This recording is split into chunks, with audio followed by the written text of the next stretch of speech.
Welcome back, Trader Troops. So today we're going to talk about Bitcoin and why I have never been more bullish on Bitcoin until today. I'm going to run you down through the technicals as well as some fundamental reasoning. And if that sounds good to you and you like the video, just make sure to smash that like button and subscribe and hit the bell notification icon so you never miss the latest and greatest cryptocurrency technical analysis on the internet. So let's just jump right into it. So Bitcoin, why am I so bullish? Firstly, let's start off with the bad news because there is some bad news, but then we'll get right into the good news. And the bad news comes on the weekly time frame, okay?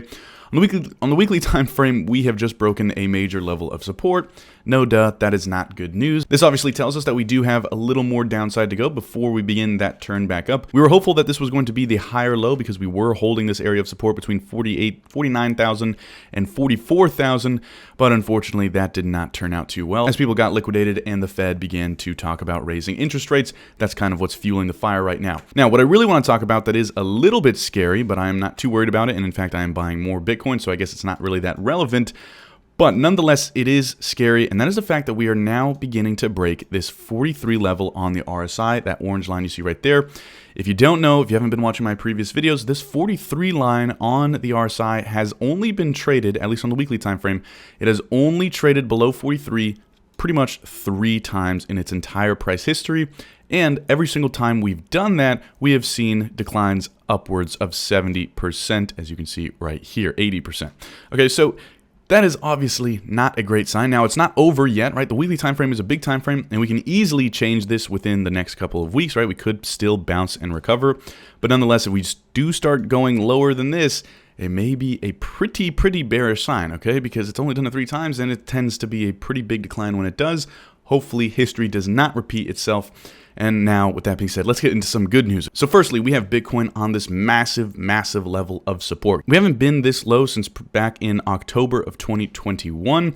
And as you can see, it is a massive level of support. Just take a look to the left. You can see some huge reactions in this area, specifically back in this October-September area where we saw this massive spike up from there, which tells us that this is a high area of demand. Okay, so if you're into supply and demand zones, this is a good area of demand. Now, speaking of supply and demand, what we're going to see is that the illiquid supply of Bitcoin has been slowly increasing, and usually this is when price tends to go up, right? You can see that this red line is the illiquid supply, and the black line is the price of Bitcoin, and they usually are correlated. Now, interestingly enough, this illiquid supply has been slowly increasing this entire time while Bitcoin has been decreasing. And if you don't know what illiquid supply is, it's basically people putting Bitcoin into cold storage, right? And it's not liquid. You can't just sell it that easily. And so I find this really interesting, the fact that people are buying Bitcoin. This is pretty much people stacking Bitcoin and holding for the long term while price is now going lower.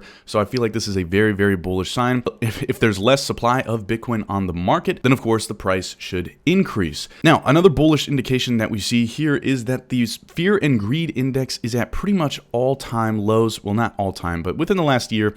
Okay, we can see that the last time we were at this level of around 15-ish on the fear and greed index was back in July of 2021. Now you may ask, what was the price of Bitcoin in July of 2021? And what we're going to see is that we were pretty much at a huge bottom. This was pretty much the bottom of Bitcoin when it was last at this level. So this is a huge bullish indication for Bitcoin. You want to be buying Bitcoin when people are panicking, when they're selling, because that is when you get the best prices. Now, as far as the technicals go on the daily chart, we see that we are at this, again, massive level of support. We are now below the low that we experienced on that massive liquidation day. And we know that this level should be a massive level of support because it represents a pretty much max panic in the Bitcoin market, because this was pretty much as bad as it gets as far as a mass liquidation and drop goes. Now, if we take a look at the RSI on the daily time frame, we're going to see that we are now also going oversold. Another bullish indication. Now, we do still need to come back up from being oversold. That is when I actually confirm it. But nonetheless, this tells us that potentially we should see a reversal in the near future. Now, another bullish indication, there's a lot of bullish indications on Bitcoin today. Another bullish indication is that this is a natural turning point, technically speaking, for Bitcoin. Why? Because we saw what's called a week new high, and this is something that we teach in the Measuring Markets program. So if you're interested in learning how to improve your own trading, get 8 hours of content every single month for one of the cheapest prices out there, as well as seeing all the cryptocurrencies that I watch, because I can't possibly make videos on all of them, feel free to check out the Measuring Markets program. Link in the description down below, but this is what we call a week new high. Now, in the markets, right, we have higher highs and higher lows, and we can kind of gauge how strong each new high is by the distance between the new high and the old high, okay? And what we see here is that the distance is very small, right? We barely broke through this all-time high, this previous all-time high. Now, when this happens, that tells us that sellers are a little more stronger than anticipated, and usually what ends up happening is that you get a deeper retracement to the downside.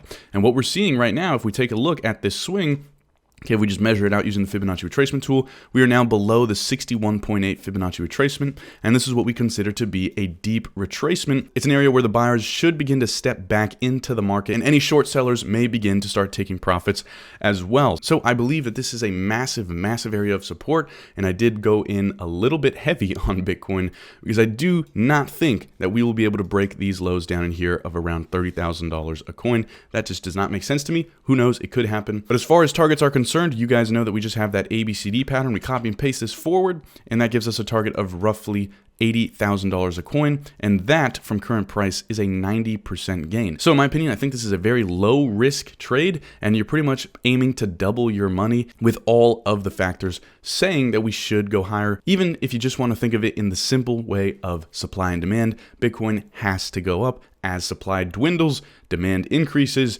and price should go up. So thank you guys so much for watching. Make sure to smash that like button and subscribe and hit the bell notification icon so you never miss the latest and greatest cryptocurrency technical analysis on the internet. And I'll see you in the next one. Peace.